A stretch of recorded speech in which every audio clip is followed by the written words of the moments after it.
Abby. Hi, Catherine. So excited for our first interview today. I'm so excited today. We have Cecile Kuplak. Thank you so much for being here, Cecile. Hi, thank you for having me. Yeah, so I wanted to have you on because you have two children, and I wanted you to just first start off by sharing with us a little bit about your feeding journey um, with your first child, Jerome. Yeah, okay, absolutely.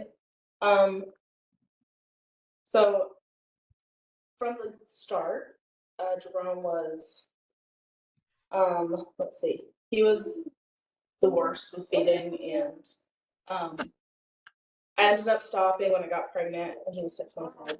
My milk production was out the window. Like, I think it was like an absolute disaster. So with Mhm. Charlie, I learned a lot of things. I grew from that. It was Mm. very exciting because from Yes. Well, night hi, and day, Charlie. it's like night and day with the two kids. Really, it's been a night and day difference between your first child and your second child. Like a complete difference. Oh my gosh, that is such a common story that we hear. Um, okay, just to back up for a second, I want to know, what did you know like about breastfeeding or just feeding formula? Like, what did you know about infant feeding at all before you gave birth? So I come from a family of 7 kids, and my mom breastfed all of us. Breastfeeding was the norm. That's just what we did. We never had formula in the house. She just breastfed, and it was great. It Okay. was smooth. And so coming from that, I was like, oh yes, breastfeeding. It's the thing to do, right? Mhm. And sorry, can you hear me? Okay. Yes, we can. You're Mhm. good. He's gone. And so when I got pregnant with Jerome, I did a little more research. There's this lady up in Spokane, Washington, which is where I'm from. Her name's Megan Macy, and she's a certified lactation consultant, but I know she's not like a IBCLC, IBCLC. you know. She's probably a CLC or something. Yes, she is. But she has tons of information on her Yes. Instagram, so I like follow through kind of with that. And then my husband and I did a birth class called Mama Natural. I don't know if you've heard of it. Mm. So Mama Natural is this online birth class. It's just she's a doula, and what I liked about it is that it's a very natural approach to birth. But she had a lot of good things to say about breastfeeding. But again, it wasn't like a broad sense. I didn't do like breastfeeding classes with Jerome. I really should have. And I thought that I knew that going into it, it wouldn't be like instinct. I knew that. But at the same time, I was like, oh, I just got to figure it out. It's Yeah. fine. So Jerome came out with a lip and tongue tie. And so that was a super rocky start. And I noticed that even when that was snapped, like I suffered through it. I was fine. Um, his latch was awful. I had to use the nipple shields. Um, but I just struggled through it because I'm like, this is the way to do. Did you And have support during this? Like, did you have lactation consultants or not really? I didn't, and I'm looking back, I'm like, you idiot. Like, why didn't No, but like when it's your first baby, you're like, I don't even know where I'm supposed to find that. Like, that's And part of why we are making this podcast. I mean, yeah, seriously. Like, Yeah. so your yeah, I point. didn't, and I should have. That was definitely a case where it was like, yes, you should have had a lactation consultant, not just the hospital nurse coming in, which is what ended up happening. Even my midwife. So I started with a home birth and I transferred. But Wow. even with my midwife, she tried to help me, but it's like you need a professional in those situations, and I just didn't do it. So it was rocky with Jerome for sure. I didn't. I didn't. I should have done a little more research. I think with the first. Yeah. But you don't know what you don't know, right? I mean, So Exactly. true. and you think it's gonna go. I had a similar thing where like my mom breastfed all these babies, so I'm like, oh, it's gonna be fine. Like, it's Right. just a big learning curve.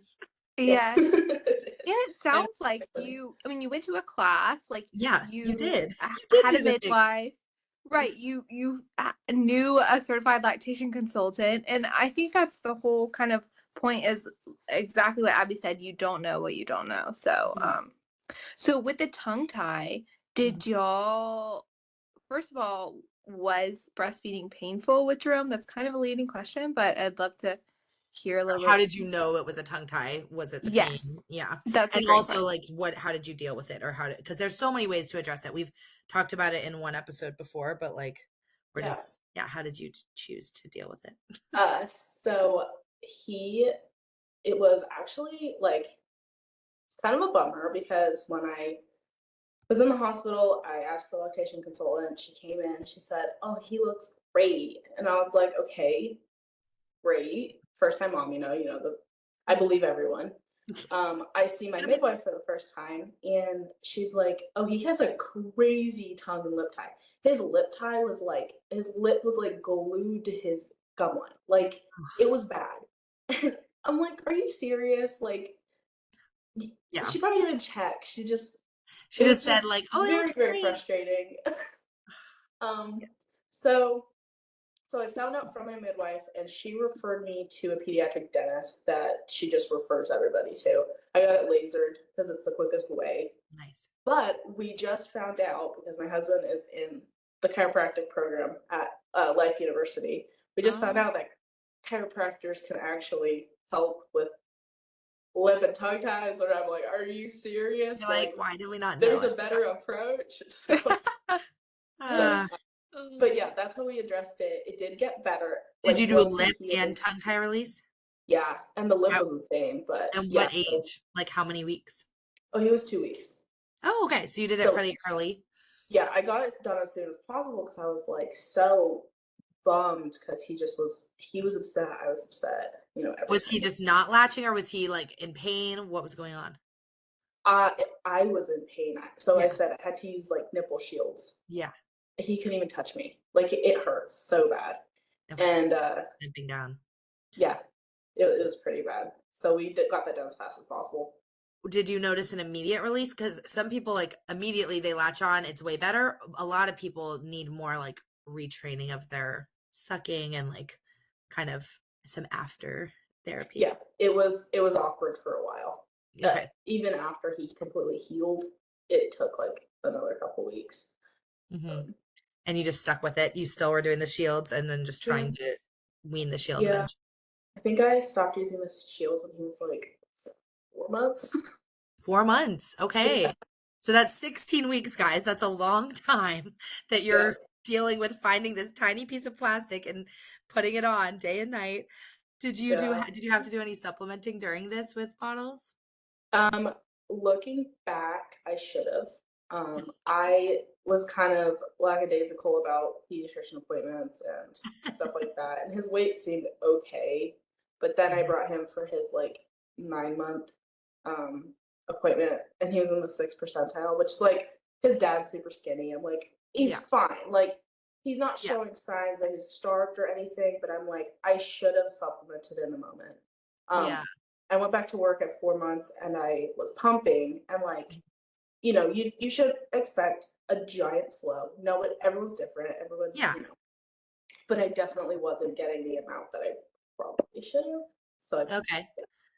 And then did he start solid foods okay? amazing. Yeah. Great. He was so flexible with bottles, solid foods. Like, he learns super fast. So that was great. So that didn't take any time. That helps. Okay. He is a great eater. Oh, Yeah. good. Well, that's good. I mean, I just like to hear the range because I feel like working with a lot of babies with tongue ties, like you'll hear all sorts of things. And it's cool to hear you also reflect on like, oh, I wish I knew to supplement maybe sooner, but maybe it also helped you keep your breastfeeding journey as long as it did.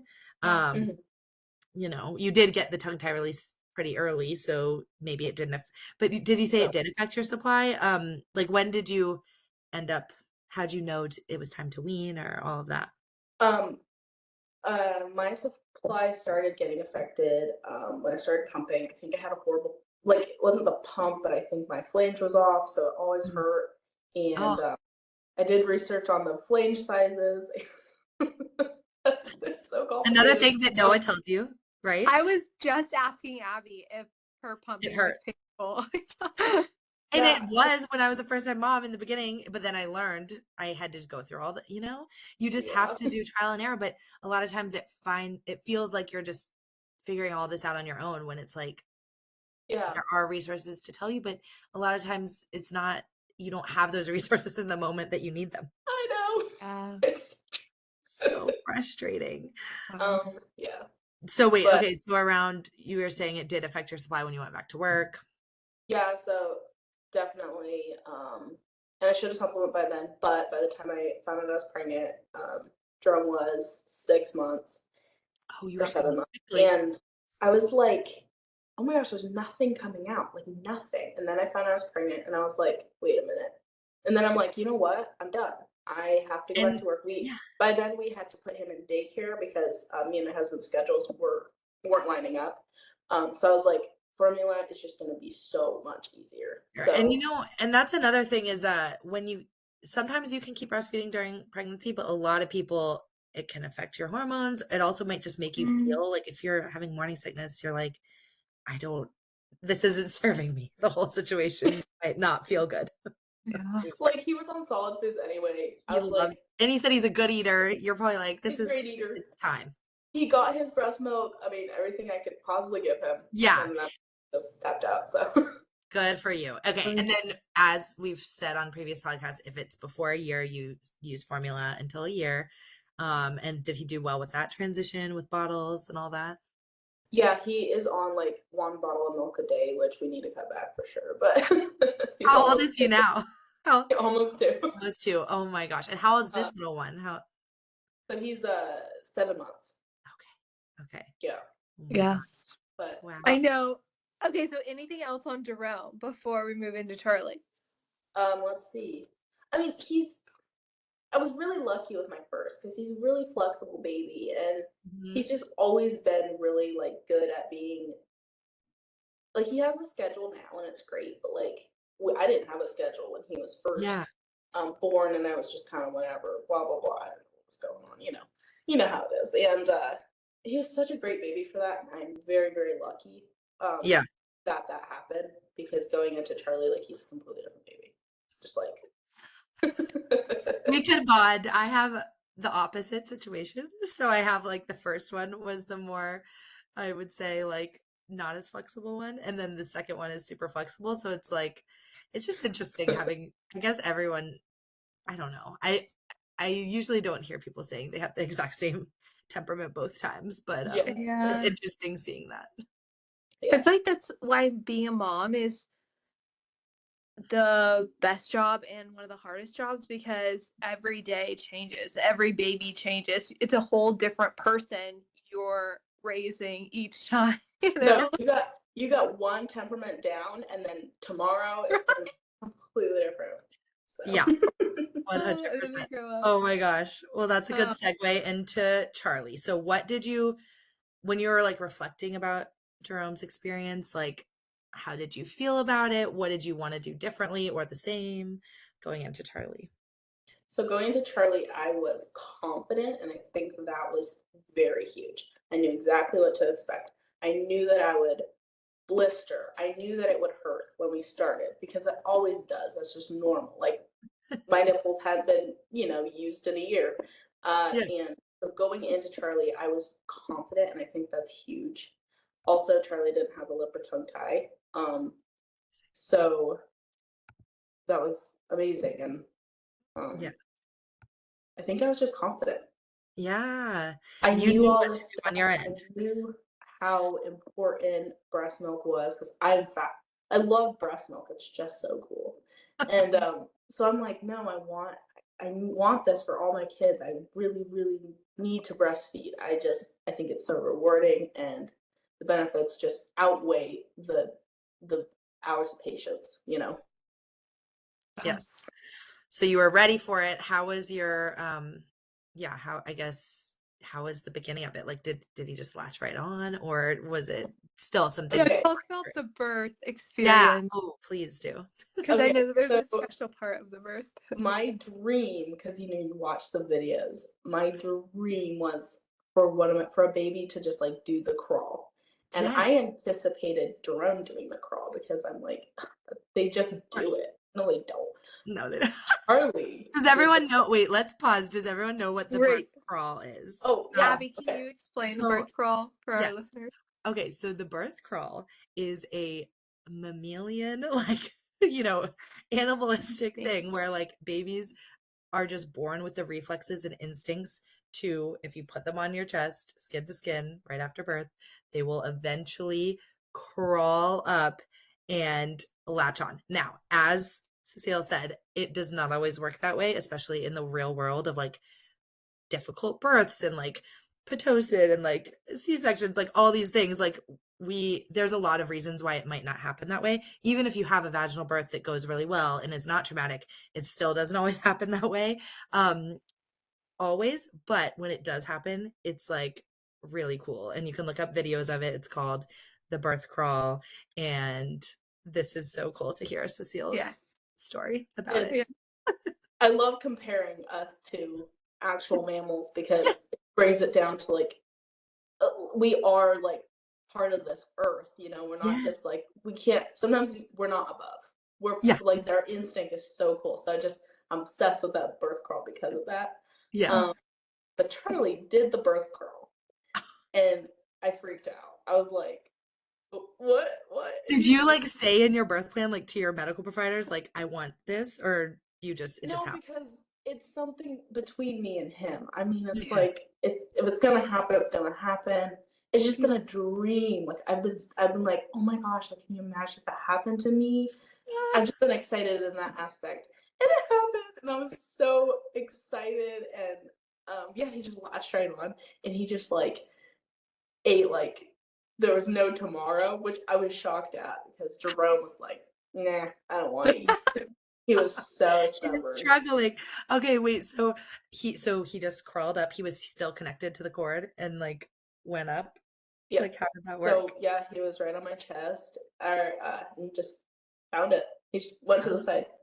And yeah, and then it was super funny. We were all laughing so hard. I was like high, of course, and he was just sucking along, and then he just poops all over me. No. Oh Just, no. I mean, they were like, "Oh, this is great," because he already had his first poop. I Oh, mean, it is. I mean, it means everything's it working, was right? Yeah. hilarious. I was just laughing so hard. I was like, okay, this kid's gonna be an eater. And I knew that immediately. Like, just a mess. It was He so came funny. here ready to eat.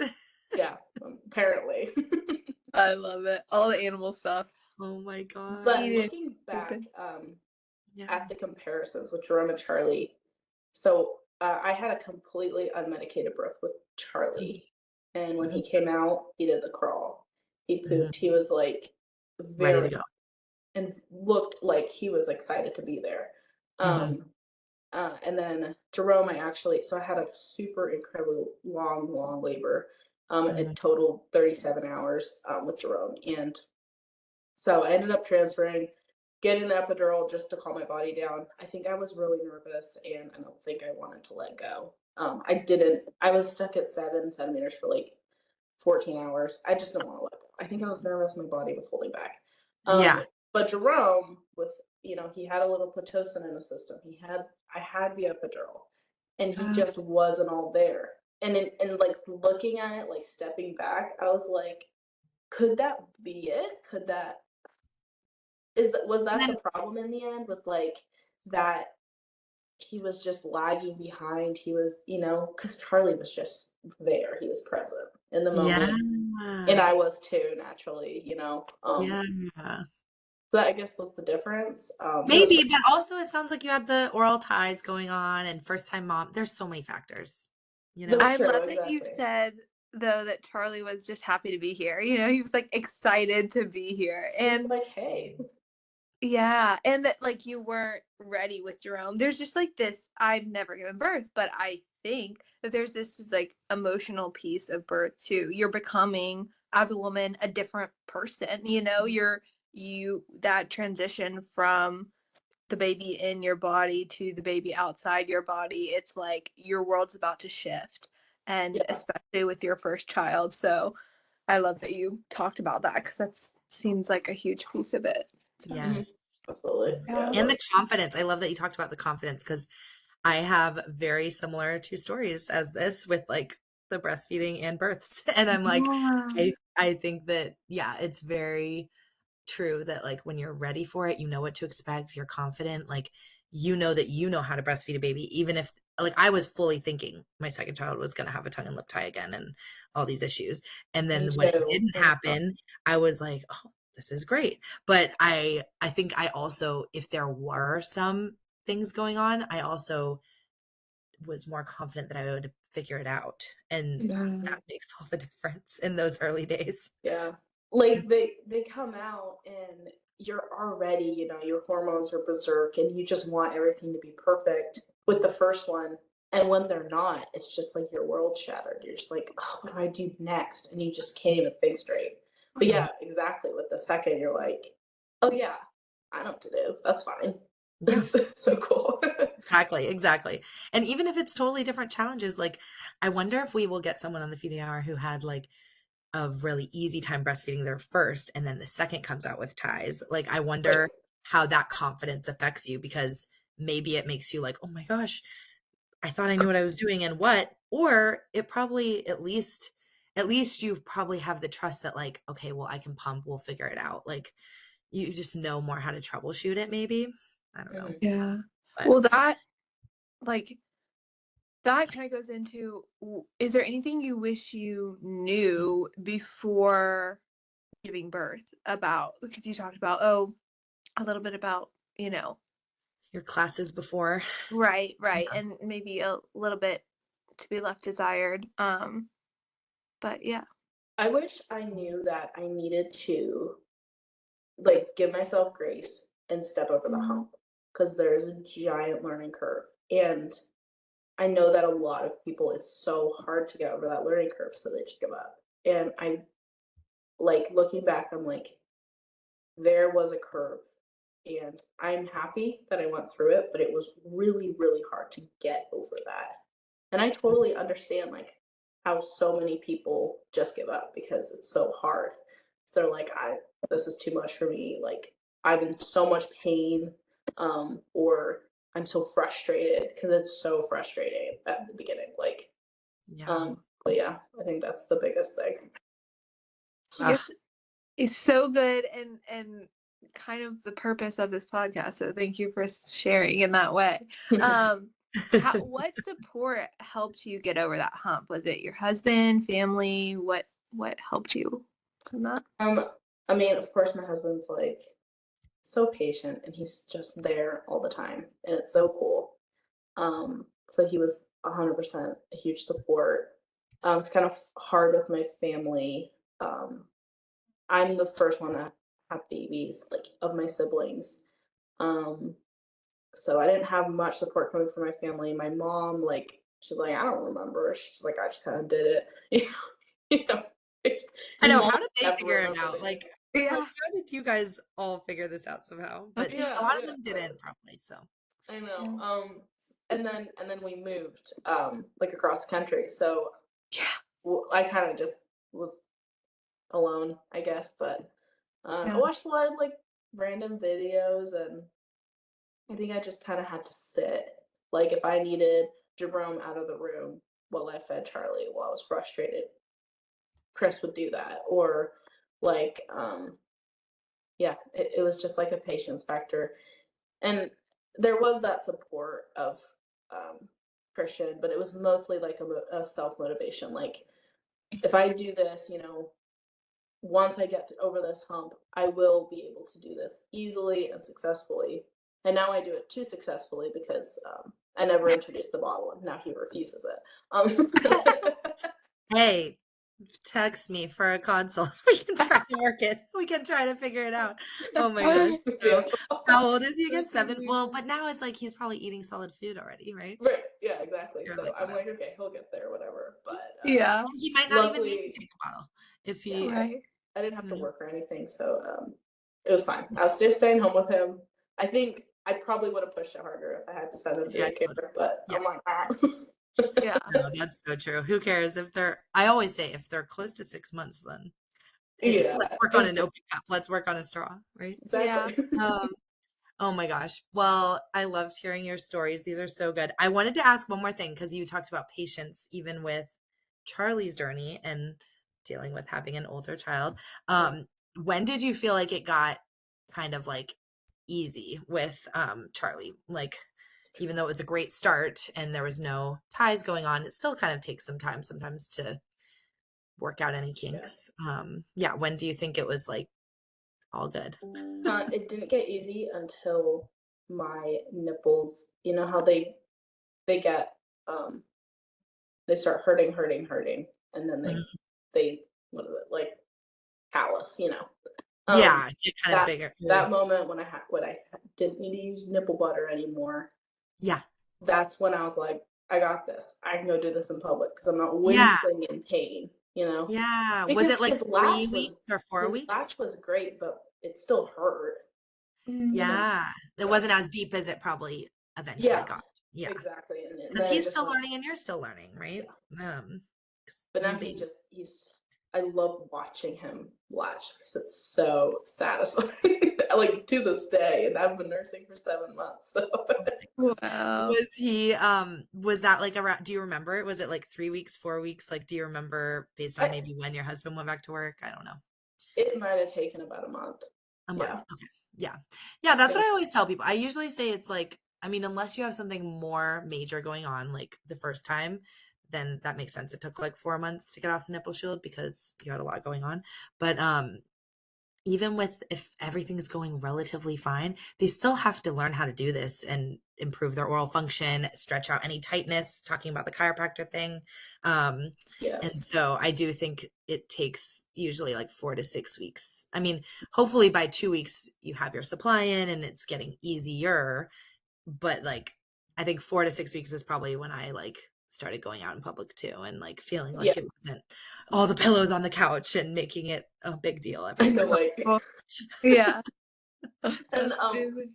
from the chiropractor standpoint, like, Mhm. Jerome only went to the chiropractor like a few times after he was born, Mhm. until we got down here because we have free care at the clinic and stuff. It's awesome. Amazing. Yeah. But with this one, I turn it around and we both saw the chiropractor weekly. Oh, Um, ever since then, actually, he goes every week, or good. we all go every week. So that was Are you in also. Atlanta? Do you want to plug your chiropractor or is it your husband? It's her husband. This is your Oh, husband. actually, Revolution Chiropractic, Dr. Oh, Shannon Good. Oh, nice. amazing. Incredible. I saw her Okay. from 37 weeks all the way up to 3 months postpartum. I'm such a fan of She's her incredible. as well. Charlie actually, he didn't want to latch on the left side for a long time, and it took about a month, and he did. So So usually, just to give more context about this, is a lot of times babies have a head preference one way, and oh it's yeah. not that they're Mm, preferring; it's just that they're tighter on one mhm. side from how they were Mhm. in the womb or whatever, and or how the birth was or whatever it is. Or sometimes their reflex, like my daughter, her reflexes were like more diminished on one side. Okay. We had to kind of work to get them up with the chiropractor. But anyway, there's different stretches and exercises and body work you can do, which could be with a chiropractor or a PT or a craniosacral therapist, anyone who's trained with babies. Yeah. Can really help if you're noticing that, like, oh, they just have more trouble latching on one side than the other. And it makes, I mean, I think every baby could benefit from some kind of body work because they're scrunched. Yes. Yeah. 9 months of that. Come on. Yes. And who knows? And it's also because of our positioning. We sit a lot, like compared to our ancestors. So Yeah. like if you think of that, like we might not have them always in the best position while we're pregnant. So then they're on one side or whatever. So there's other things you can do like spinning babies or inversions Mhm. or chiropractor care yourself while you're pregnant that helps you avoid some of these issues Yeah. um, after. But I still think just take your baby to a trusted body worker. It's very Oh, helpful. I agree. I mean, like when my labor was 100 times better because Yeah. I saw her so frequently. Um, Mhm. It's as amazing. opposed to Jerome, who I went to the chiropractor maybe 5 times before A Jerome. few times. Yeah, I did same. We have a similar. I did it with my son, but not. It was. I don't love the person I went to in Chicago. Yeah. Go Exactly. figure. Love the person. Yeah, Um, and like yeah, so you have to find the person that fits with your style, but Yeah. yeah, for But sure. that was very helpful for Mhm. Charlie, just being able to stretch him out, and he was able to latch on that left side. It was awesome. So Wow. Mhm. So if baby's only latching on one side, at what point should you get some intervention? And also, just from a practical point, does one breast like engorge and the other not? it Oh, was painful. yeah, great question. So it can affect your supply because it's obviously the more good the latch is and the more they're Mm-hmm. removing milk from one side, then that tells that side to produce more milk. So you do want to try to even it out, even if you're struggling on one side. At the same time, one side is always usually like an overproducer and an underproducer. People call it like a slacker boob or a overproducer side. And so it is normal to have variation, but if you're noticing that it's the baby that is really struggling on one side more than the other, still practice that other side. But then it's a sign that, okay, maybe they're having trouble turning their head that way. And so you could work with a PT or chiropractor to try to like, it's usually their sternocleidomastoid muscle, this like neck muscle here. I'm trying to like show it, but basically they need to release their neck and like just work on their head and jaw and all these muscles because we always say feeding is a whole body experience. So I would say if you're noticing early on a preference, like that's your clue to try to seek out some body work. Mhm. Okay, last question. What advice would you give yourself and other moms before they started their feeding journey or when they were going through feeding challenges? Great question. I don't know. There's a lot. I think the biggest thing. I'm going back to that getting over the hump. Um, I think that's the biggest thing. I think that because every baby is different and every mom is different. Mhm. And I would say try it, but don't just try it for a week. Like Think commit, commit to it, and give it your all, and give yourself grace at the same time. Um, but you'll always get over that hump. It's just it's a matter of getting there, and there is it's really hard. I yeah. understand that absolutely. Yeah. I love Well, that's yeah, great. just telling yourself like, "Oh my gosh, like you will get over this. You just need to be patient with yourself while you're getting over that hump." Yeah, and be Yes. patient with your baby. They don't know what's going on either. Yes. They're new here. Right. Yeah. It sounds like what we talked about before, setting like realistic goals of like, okay, 2 weeks. And then once you're out of the 2 weeks, being like, okay, this is still hard, but I can go for 2 more weeks because I just did 2 weeks. Yes. Oh, my mentor, my lactation mentor used to always say, "You're breastfeeding now. Like, don't think about any time." But I like that too, to think about like small increments of like, hey, can I just commit to trying and doing it until this point and then reassess if it's not working, make Yeah. a change, make a change, make a change. But like it also might be getting better. So then you're gonna Yes. feel like it's working. Yeah, I love that. And seek support as we've talked about a lot Yeah, always. that is another thing that I didn't do, and I should have. Mm. Look back You did it like the second time. Hey. Yeah. Oh gosh. Wow. Thank you so much for sharing your story. I Yeah. feel like this Yeah, was the thank you for perfect having me. one to start with. I loved it. Yes. Awesome. Thank you so much, Cecile. Of course, thanks for having me on. Alrighty. All right. Have a great day. You too.